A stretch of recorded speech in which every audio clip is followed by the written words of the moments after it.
Bonjour à tous, très content de vous retrouver pour cette très belle histoire de Shabbat. Une histoire de la vie de Rav Ovadia Yosef Alav Shalom, une histoire qui vient d'être permise à la diffusion. Le fils du Rav, le Rav Yitzhak Yosef, a donné cette permission à Rav Zamir Cohen pour pouvoir diffuser encore une fois le mérite du Rav et des événements qu'il a pu connaître dans sa vie qui nous renforcent à nous aujourd'hui dans notre quotidien. Vous le savez tous, le Rav Ovadia Alav Shalom a laissé sur cette terre, Baruch Hashem, des grands Torah, des grands de la génération, des grands décisionnaires.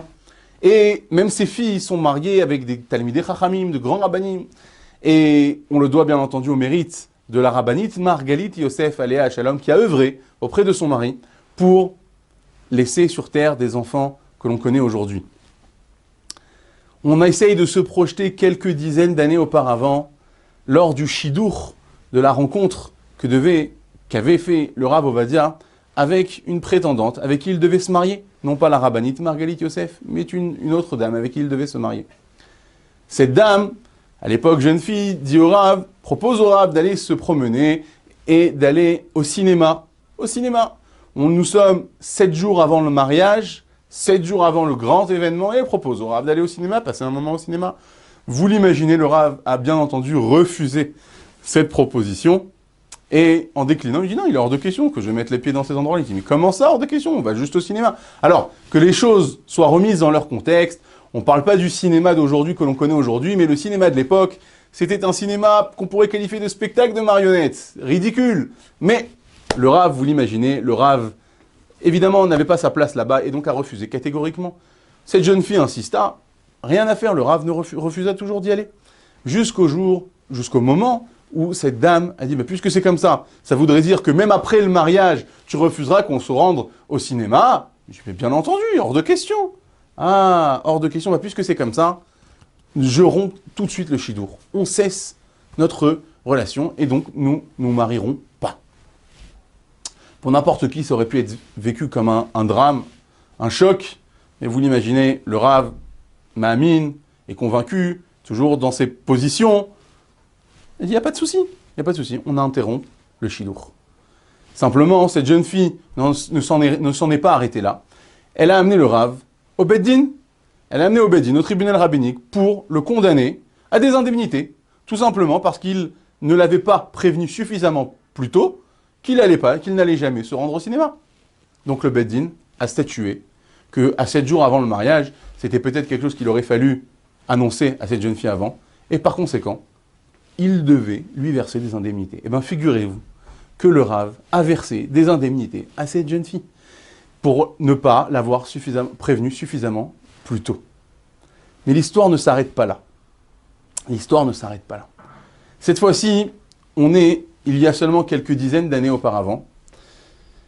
Aujourd'hui, il y a quelques dizaines d'années, le Rav reçoit quelqu'un qui lui rend visite. On tape à la porte. Le shamash va voir de qui il s'agit, et une dame demande à rencontrer le Rav. Et elle lui dit, dites-lui que je suis son premier shidour. Le shamash, très interloqué, se retourne directement vers le Rav et lui demande, Kvod Rav, il y a quelqu'un qui vient vous voir, voilà, il dit que c'est votre shidour. Faites-la rentrer. Cette femme, maintenant, rentre chez le Rav, il lui dit, Kvod Rav, shalom, voilà, je suis dans une situation extrêmement délicate financièrement, je n'ai pas de quoi acheter à manger, je n'ai pas de quoi vivre, c'est extrêmement difficile et je voudrais solliciter l'aide du Rav pour avoir un peu d'argent pour vivre.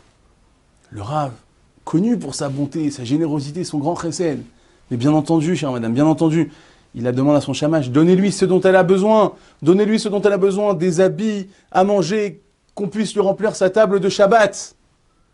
Et la dame le remercie infiniment. Et avant de partir, conclut. Kvod Rav, je suis venu aussi pour vous annoncer que, en rien, vous n'avez eu à regretter de ne pas vous être marié avec moi à l'époque.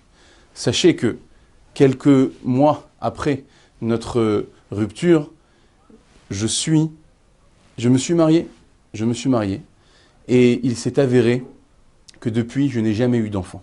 Les médecins m'ont dit que j'étais stérile et que je n'aurais jamais pu avoir d'enfant. Alors, vous l'aurez compris, n'importe qui ne se serait peut-être pas remis d'une telle rupture 7 jours avant le mariage. Mais lorsque l'on est convaincu de ses positions, Et surtout, lorsque l'on est Ma'amin Bachem, que tout ce que fait Akadosh Baruch Hu, au final, c'est pour le bien. Tout ce que fait Akadosh Baruch Hu, il le fait pour moi, pour mon bien.